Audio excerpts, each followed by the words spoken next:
Mon ami Alain dirige une petite société de matériel médical en bas de chez moi. Il livre des fauteuils roulants et il vend des paquets de bandages aux infirmières. Donc la ruralité, il connaît.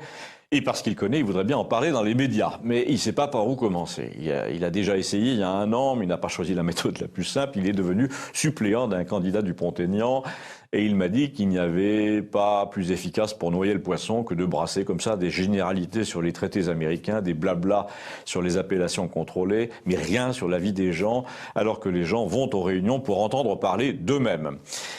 Alors qu'est-ce qui a changé et pourquoi m'en a-t-il reparlé récemment? Je crois que c'est pour avoir lu que Kouchner voulait repeupler les villages français avec des Soudanais.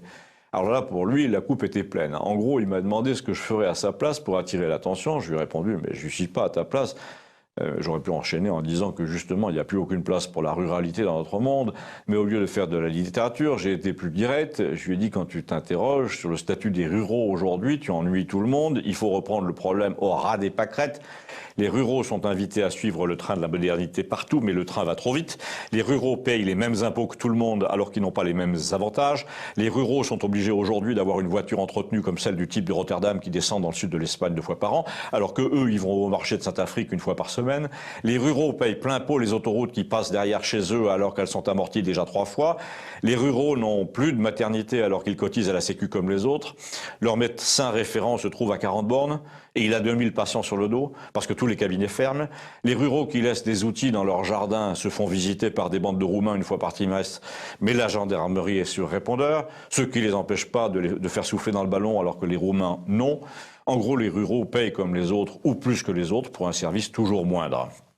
Il faut donc, dis-je à mon ami Alain, que tu ailles dans les médias de proximité d'abord, puis sur FR3, puis sur les chaînes à Paris, avec un discours très simpliste. Tu vas leur dire, on vous demande pas de mettre la fibre dans le moindre patelin, on vous demande pas de rendre le moindre village des Alpes comparable à une commune proche de Lyon, par exemple. On vous demande des réductions d'impôts qui correspondent à notre handicap. On vous demande de payer un quart de moins au guichet du péage quand on a sa résidence principale à moins de 50 km d'une autoroute.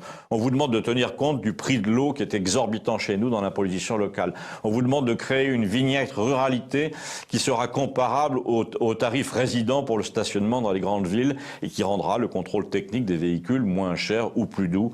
À la limite, on vous demande d'ailleurs de faire un contrôle technique gratuit de nos véhicules. C'est à l'État de payer pour ces lubies, pas à nous.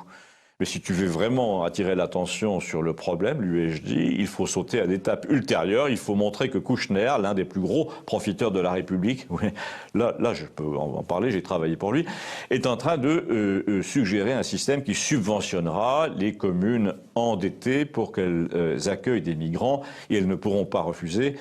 Car comme tu le sais, c'est le début de la fin pour une commune. On a bien vu comment les petits centres Leclerc déséquilibraient toute une région. On imagine que l'Office des migrations rachète des baraques rurales pour y loger des Kosovars et des Maliens, qu'il arrose de fric les maires voisins.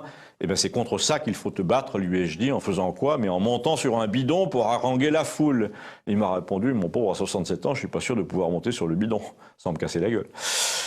Si vous pensez que le bidon de gasoil est plus sûr que France 3 Régions pour faire passer un message de ce type, faites passer celui-là, merci. La chaîne s'appelle Campagnol TVL.